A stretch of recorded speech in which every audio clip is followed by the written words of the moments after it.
Análisis de protección o blindaje a radiaciones electromagnéticas.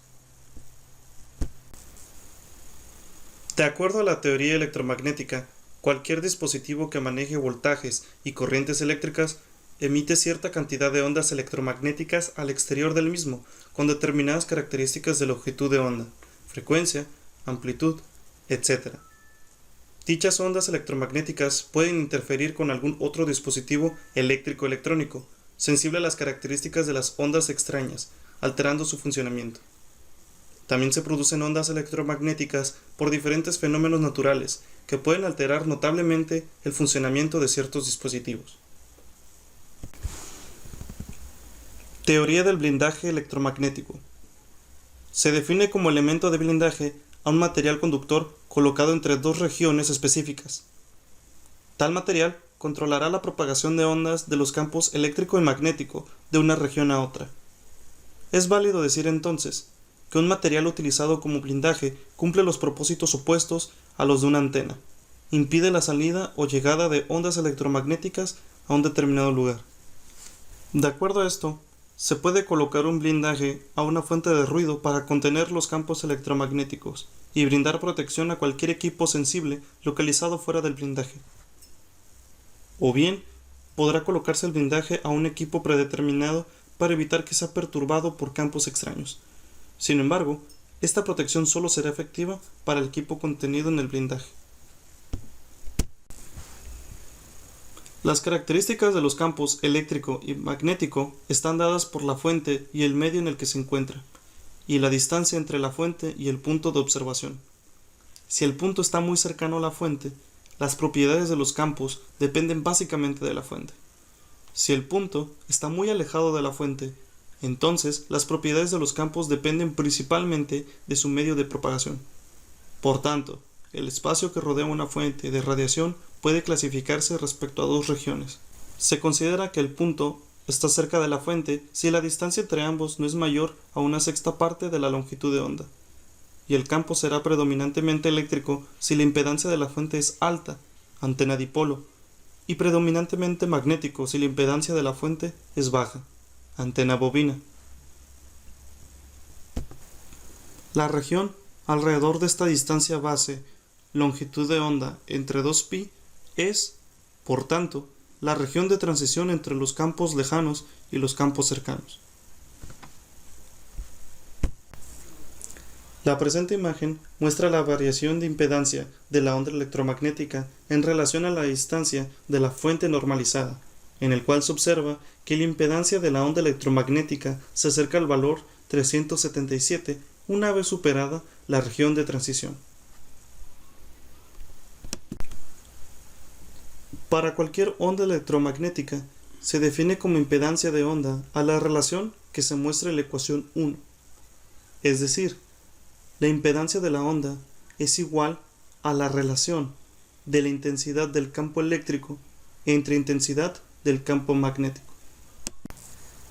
Esta misma impedancia de onda, si está cerca de la antena bobina, se puede expresar como se muestra en la ecuación 2, es decir, la impedancia de la onda es igual a la velocidad angular de la onda por la permeabilidad del medio por el radio efectivo de la onda en el aire.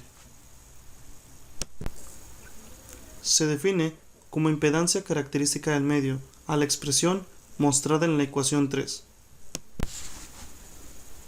En el caso de los aislantes, cuando la conductividad del medio tiende a ser cero, la impedancia característica es independiente de la frecuencia y viene a ser como la mostrada en la ecuación 4. Para el espacio libre, sustituyendo en la ecuación 4 los valores específicos de la permeabilidad del medio y de la constante dieléctrica, se obtiene que es 377. En el caso de los conductores, cuando la conductividad del medio tiende al infinito, la impedancia característica se conoce como impedancia de blindaje y toma la forma mostrada en la ecuación 6 y para su valor absoluto en la ecuación 7. O bien, en forma general, para cualquier conductor será la expresión mostrada en la ecuación 8. Para cualquier frecuencia, se define como profundidad de penetración a la profundidad requerida, en metros, de material para que la onda sea atenuada el 37% de su valor original. En términos de las características de los materiales, es válido expresar a la profundidad de penetración como la mostrada en la ecuación 9. Pérdidas por absorción. Cuando una onda electromagnética pasa a través de un material, su amplitud disminuye exponencialmente, como se muestra en la figura.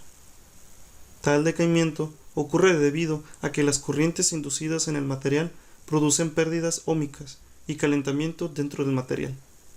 El decaimiento es expresado en la ecuación. Se observa en esta ecuación que las pérdidas por absorción en un metal con un grosor de una profundidad de penetración son aproximadamente de 9 decibeles. Si el grosor se duplica, entonces las pérdidas también se duplican en decibeles. La gráfica muestra la curva de las pérdidas por absorción en decibeles contra la relación de la profundidad de penetración. Esta curva es aplicable tanto para ondas planas, campos eléctricos o campos magnéticos. Pérdidas por reflexión. La intensidad de la onda transmitida de un medio con impedancia Z1 a un medio con impedancia Z2 son las ecuaciones siguientes. Cuando una onda atraviesa un blindaje, se encuentra con dos fronteras. La segunda de ellas se encuentra entre un medio de impedancia Z2 y el otro con impedancia Z1, como se muestra en la siguiente figura. Si el blindaje es grueso comparado con la profundidad de penetración, la intensidad total de la onda transmitida es expresada de esta forma, tanto para el campo eléctrico como para el campo magnético. Es de notarse que, aunque los campos eléctrico y magnético son reflejados en forma diferente en cada frontera, el efecto total a través de ambas fronteras es el mismo en ambos campos. Si el blindaje es metálico y el área circundante es un aislante, entonces Z1 es mucho mayor que Z2. Bajo esas condiciones, la reflexión más grande, onda transmitida más pequeña, ocurre cuando la onda entra en el blindaje, primera frontera, para el caso del campo eléctrico, y cuando la onda abandona el blindaje, segunda frontera, para el caso del campo magnético. Ya que la reflexión fundamental ocurre en la primera superficie, en el caso de los campos eléctricos, aunque el material sea muy delgado, tendrá pérdidas por reflexión. Sin embargo, en el caso de los campos magnéticos, la principal reflexión ocurre en la segunda superficie y, por tanto, existirán reflexiones múltiples dentro del blindaje que reducirán la defectividad del mismo. Si Z1 es mucho mayor que Z2, entonces se expresará de esta forma. Materiales comunes utilizados para el blindaje electromagnético. Los materiales típicos utilizados para el blindaje son cobre, aluminio y acero. Para realizar un estudio comparativo entre los diferentes tipos de materiales, las expresiones anteriores se programaron en MATLAB y los resultados obtenidos se presentan en las figuras.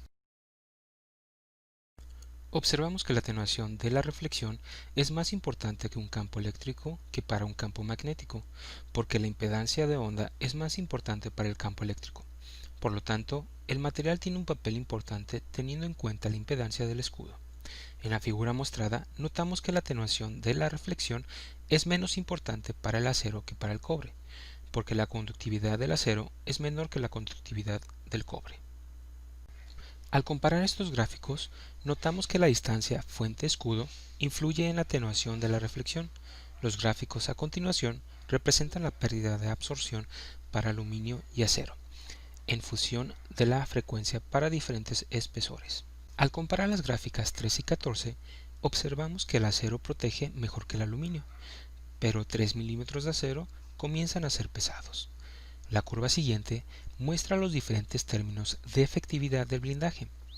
en el campo lejano para el blindaje de aluminio de 1 milímetro de espesor. Notamos que la eficiencia global es importante. Notamos que, así como en bajas frecuencias, predomina la atenuación de reflexión. Sin embargo, en altas frecuencias, la atenuación de absorción es predominante. Observamos también que en frecuencias altas un escudo delgado es suficiente, mientras que en frecuencias bajas no es el caso. Materiales comerciales para el blindaje electromagnético. Telas metalizadas. Las telas metalizadas son materiales flexibles que se adaptan a diversas aplicaciones. Son especialmente indicadas para convertir espacios en jaulas de Faraday, para confeccionar cortinas antiinterferencias, para forrar contenedores, etc. El uso de las telas metalizadas en la construcción de jaulas Faraday permite la colocación del material de blindaje directamente en paredes de ladrillo, hormigón o pladur. Se fijan directamente a la superficie a blindar mediante una cola de dispersión u otra forma de fijación según las necesidades de la obra. Ventanas apantalladas.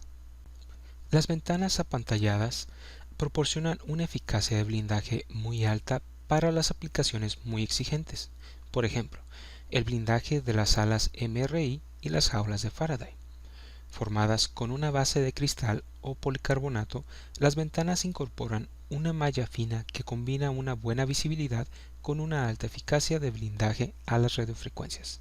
Las ventanas son fabricadas bajo pedido con las dimensiones especificadas por el cliente y pueden incorporar un marco de aluminio.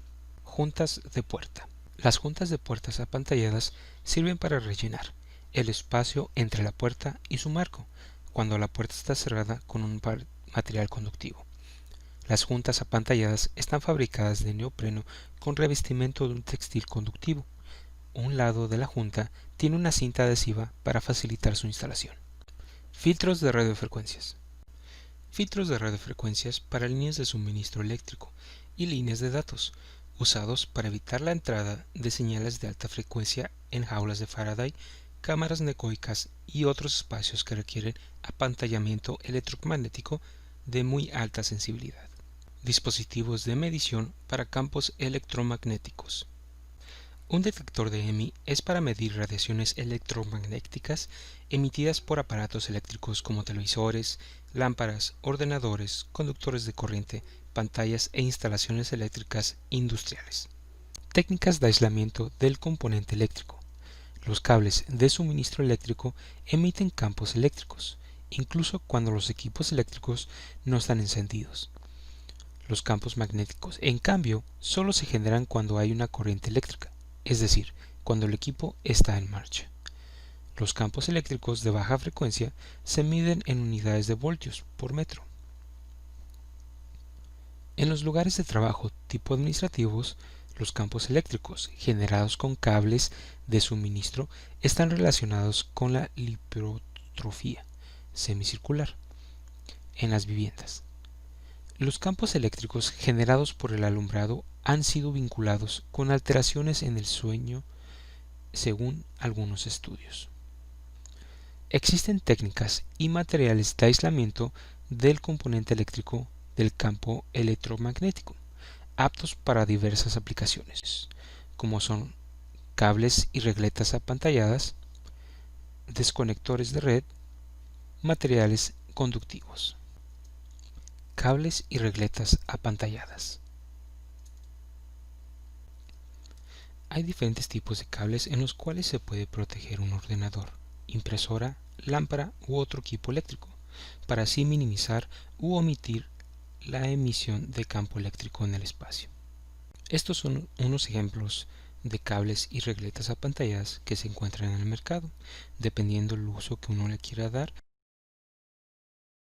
Desconectores de red. El desconector de red desactiva el circuito eléctrico cuando no se precisa electricidad. Así se reduce la intensidad de los campos eléctricos de baja frecuencia en el hogar. Se instala en el cuadro de distribución general de la casa.